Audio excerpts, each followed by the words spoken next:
Welcome to a discussion on gender, caste and class. As you know, human beings have a tendency to not only live in societies, they also tend to form themselves into groups and then also make these distinctions between themselves and other groups through various practices of distinction, markers of identity, so on and so forth. There's also unfortunately a tendency in human societies to grade human beings into different social categories which are very hierarchical in nature and which are power based. Today in our studio we have Professor Maitreyi Chaudhary, who is a professor in JNU. Let me start asking her by just elaborating on these three categories that we want to discuss today, which is gender, caste and class, and perhaps bring out the nature of hierarchy and difference that is within these categories. Thank you, Kiran. What is interesting is that when we were students, we were familiar with the concept of caste and we were familiar with the concept of class. The concept of gender we were not familiar with at all. The only time we discussed gender was in the case of grammar. So you had feminine and neuter and masculine gender. I make this point to just bring out the issue that concepts emerge in societies at specific points of time, and the manner in which gender, caste and class has to be looked at is also in the context of the specific historical context within which they arise and acquire a certain shape. The other point I would like to make is that very often, as you just said, that they refer to social groups. Now, the problem is that gender, caste, class do refer to social groups, but at the same time they are also conceptual tools. So, on one hand, when you say caste, you mean empirical entities, it could be a subcaste, it could be Jats, it could be Brahmins, it could be Khatris or whatever. When you refer to class, you actually talk about empirical reality, so you would talk about the bourgeois, or the proletariat or the middle class or the working class. When you talk about gender, you very often talk about men and women or transgender communities. And very often then people will ask you, taking the idea that these are empirical realities, but why are you only talking about women? Why are you not talking about men? Why are you talking about this community and not this class? So this is something I think all of us should be aware with when we use these concepts, gender, caste and class, that they have two aspects to them. One is the empirical reality to which they refer to. The other is that they emerge as concepts, and we have to simultaneously discuss this. I want to make this specifically this point because when my generation started off discussing gender, we didn't use the word gender.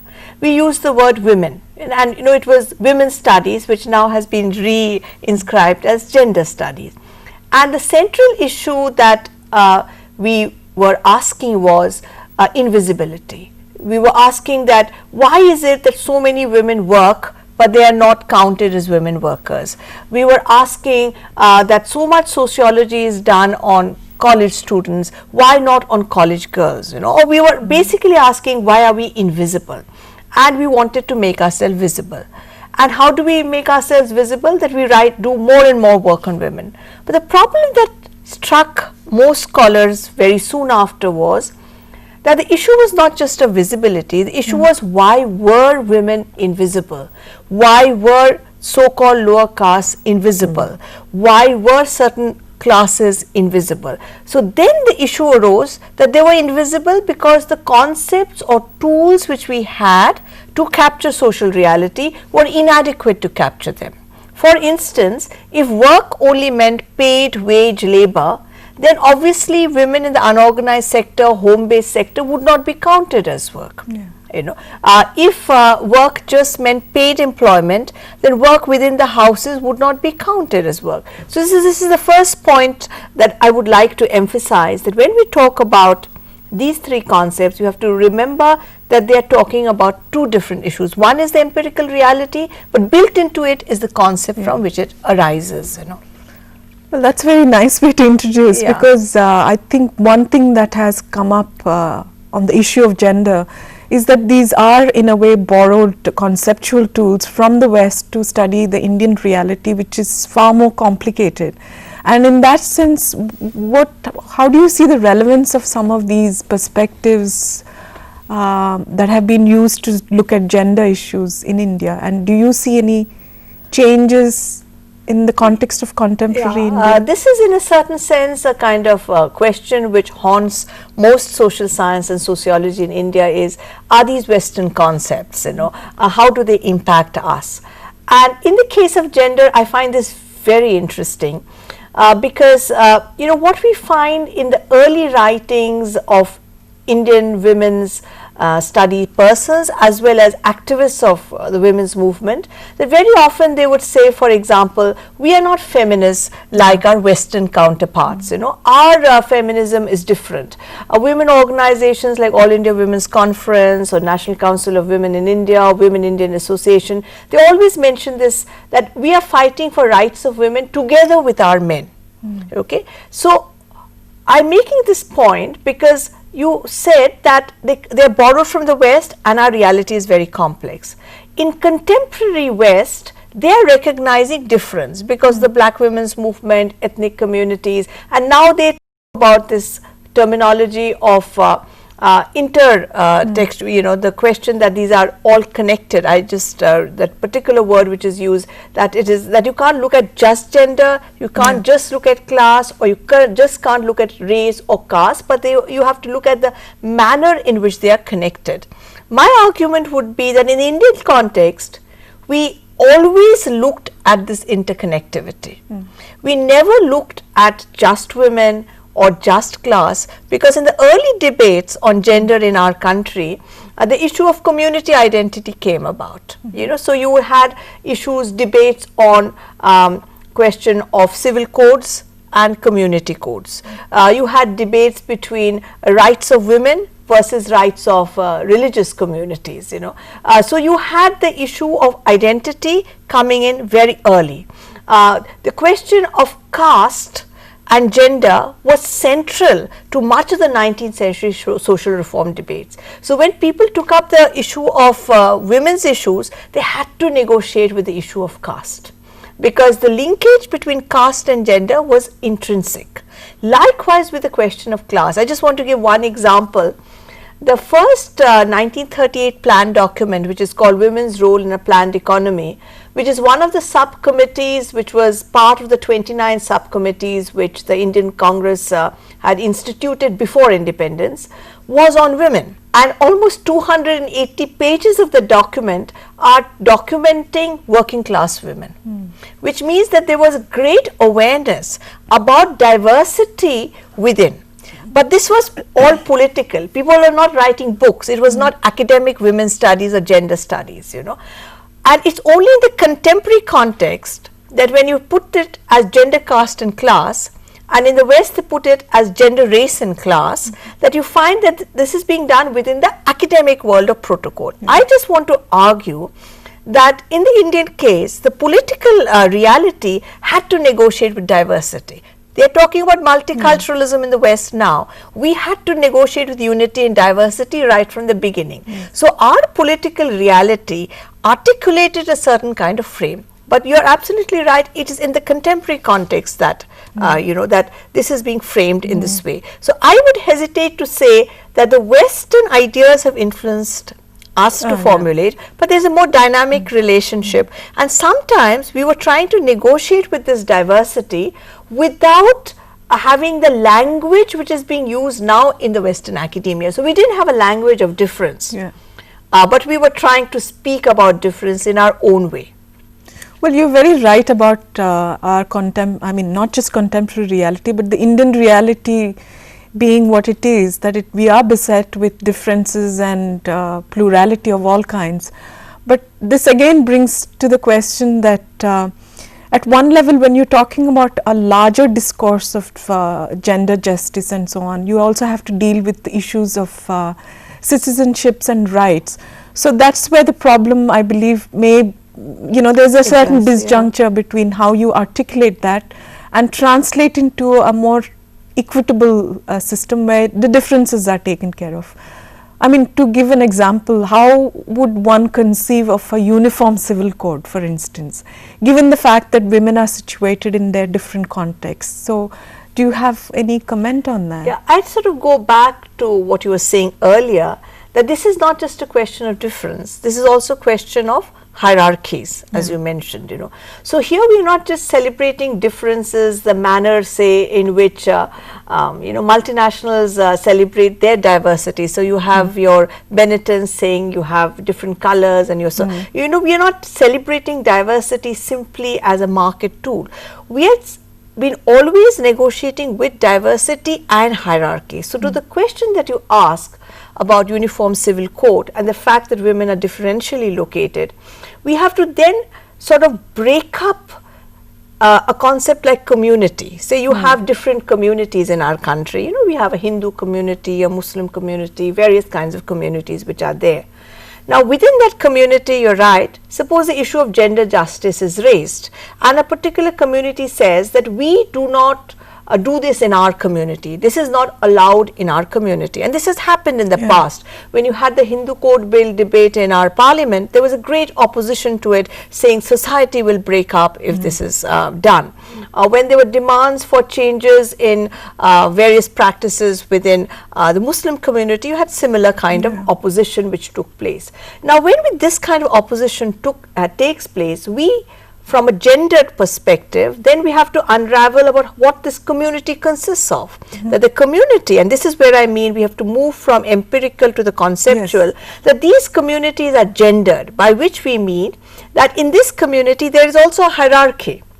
So some section, that is men, are usually more powerful within this community, and they can speak on behalf of their community. They can say we in our community. So when we had, for example, the Shah Banu case, you had a kind of conflict between and within the community. So you had women, Muslim women activists, feminists who came out and supported the judgment, but they were dismissed as people who do not belong to the community. The community says they are no longer part of our community. Likewise, when you had say issue of the Hindu right-wing political parties saying that you know, this custom, sati for example, the Deorala case is accepted within a community, and if there are Hindu women activists who oppose it, they'll say they are not Hindu at all, they are just feminists. So what is happening here? There is a power dimension within the community.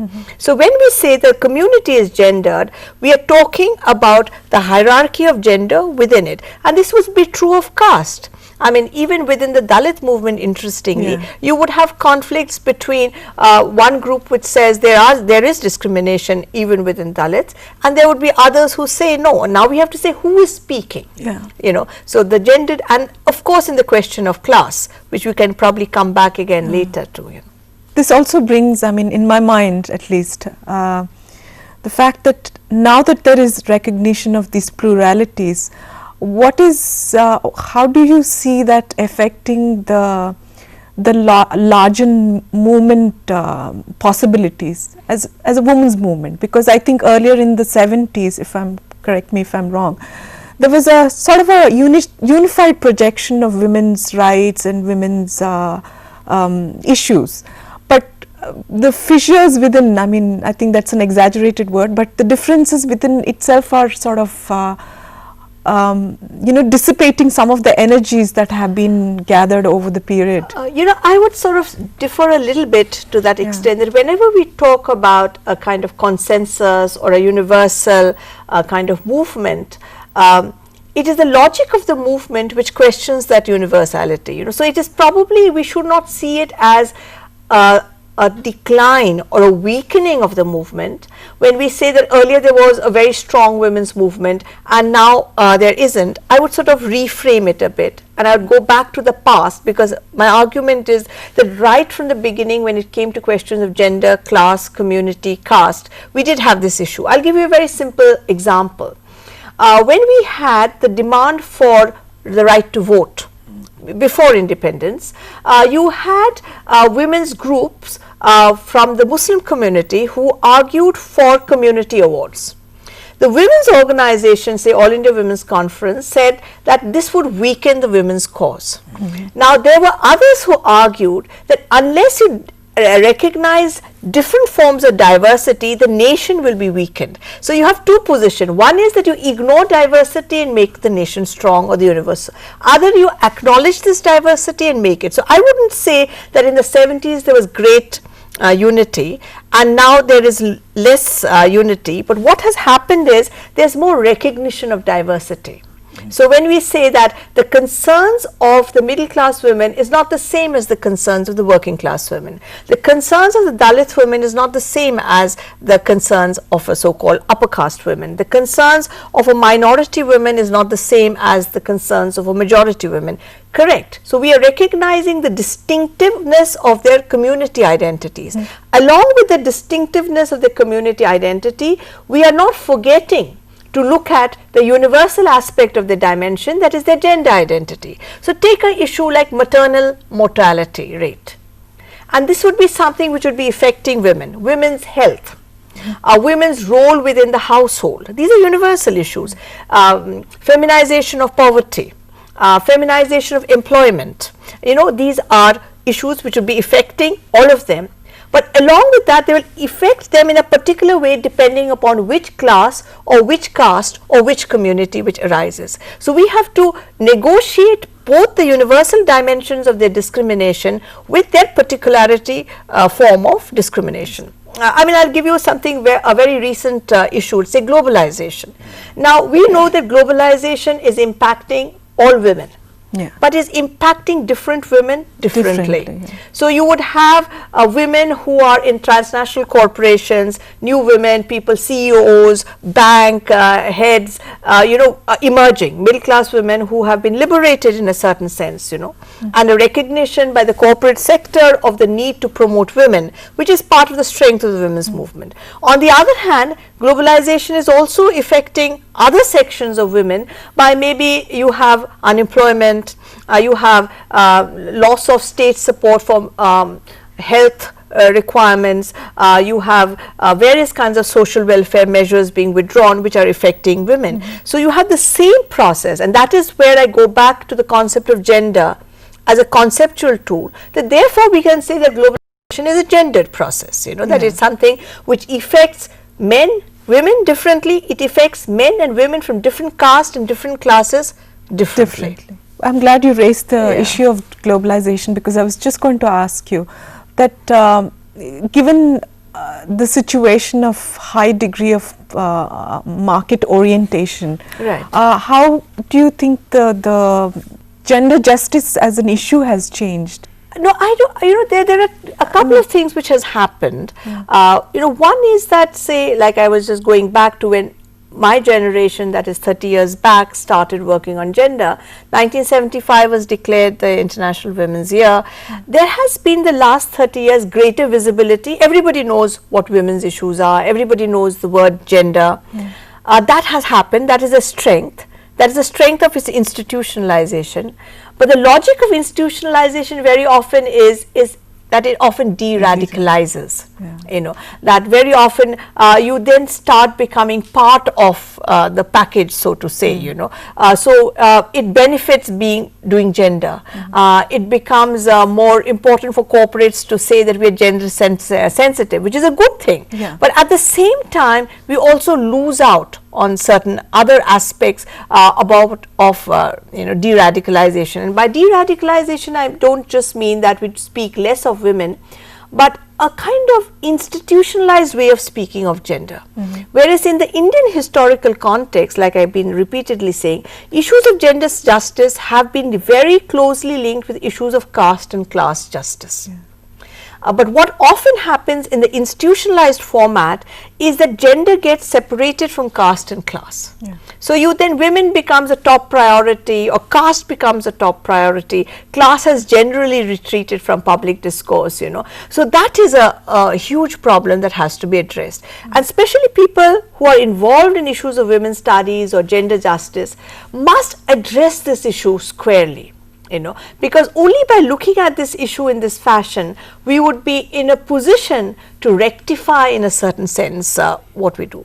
I just want to move off a little from this direction to the issue of the relationship of gender, caste and class, not just historically but conceptually. Very briefly, that we must not see gender, caste and class as three distinct entities.